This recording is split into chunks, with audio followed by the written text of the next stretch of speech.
Hello and welcome to Business Reporter's UK 2030 campaign. I'm Alistair Greener.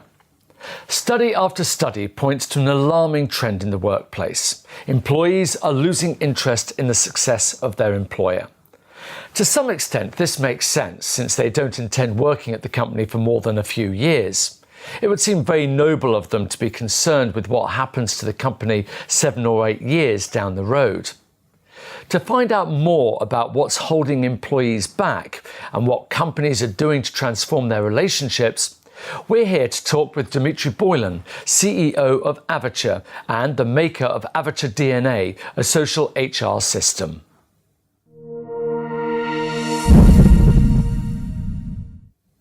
Good morning. Good morning. Describe what exactly employee engagement is and why is it so important at the moment? Well, research now says that 60% of the workforce is not engaged and that 30% of the workforce is actively not engaged, which means they openly express their lack of interest in the company. And of course, this is a huge problem. It's a turnover problem, but it's also a problem for companies that want to transform, transition, change their business, and make sure that they are able to survive in the new environment. It's interesting you talked there about organisations struggling with high turnover and engagement, and that's particularly true with millennials. So is that just something we have to accept as the new norm? No, I don't think so. I think engagement can be used to really reduce turnover.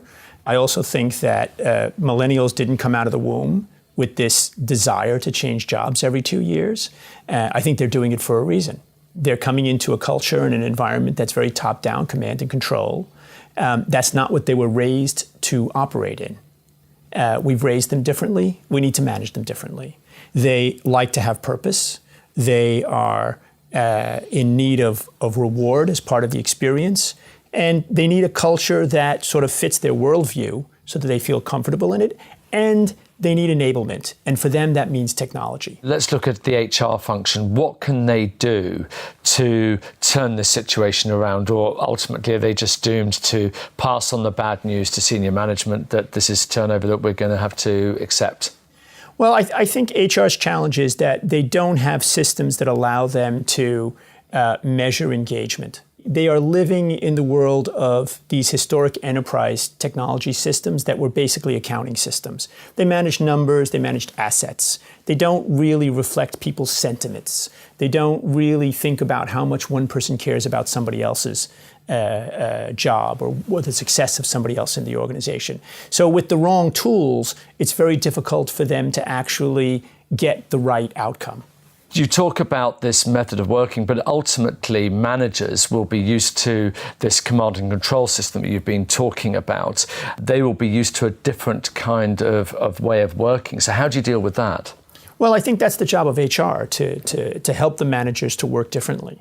You know, HR is not in line management. HR is stepping back, is watching how the managers interface with the employees, and it's helping those managers and those employees to communicate better and engage better and have substantive conversations about how the company should operate. And if you have those conversations, you get buy-in. And buy-in is what reduces turnover.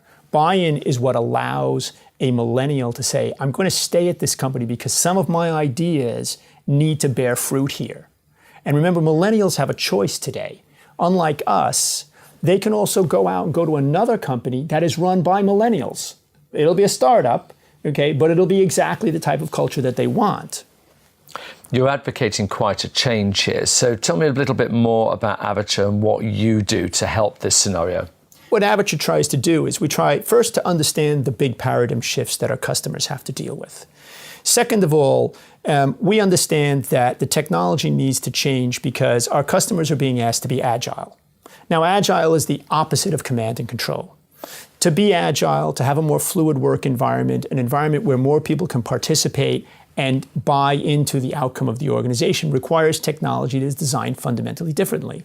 We come from a marketing perspective. Marketing technology is about communication. It's about trial and error. So you build processes, you try it.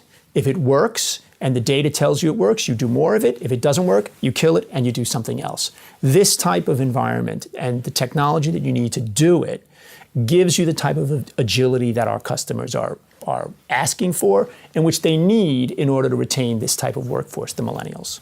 But some people might suggest that by giving this extra autonomy, this new way of people working with each other, that actually you're just going to wind up with an organization that spins out of control. There's a little bit of risk.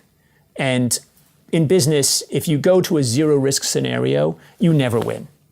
So you have to accept a certain amount of risk. But I would also say that if you have a very modern view of technology, you realize that there isn't as much risk there as you think. That the technology is really good at sort of letting these people do things their way, letting people do things their way over here, and letting another group do something different.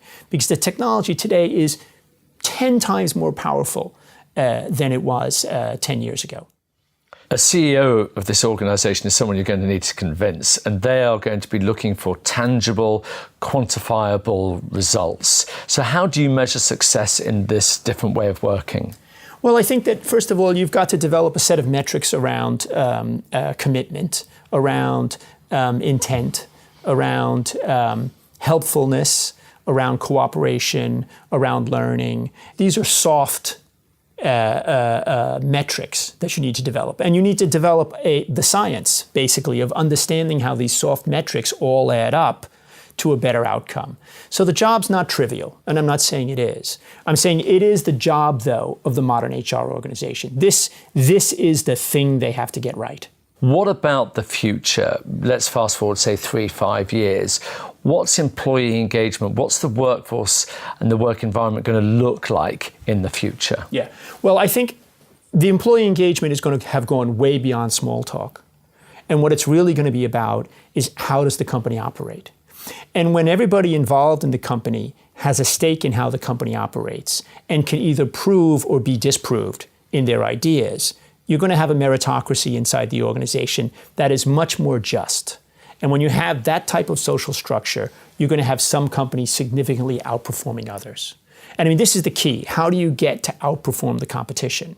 And you have to understand what you're working with. You're working with a new workforce that thinks differently, and you have new technology that allows them to act differently. You have to put those two together. I think if you do, it's going to be more fluid, more organic, more social, and very much more adaptive to the conditions of the market. It's certainly quite a paradigm shift, and it's been fascinating finding out how it can benefit organizations and the tremendous benefits that they will get as a result of adapting it. So it's been great to find out more. Thank you very much indeed for coming in. Dimitri Boylan from Avature, thank you very much. Thank you, Alistair.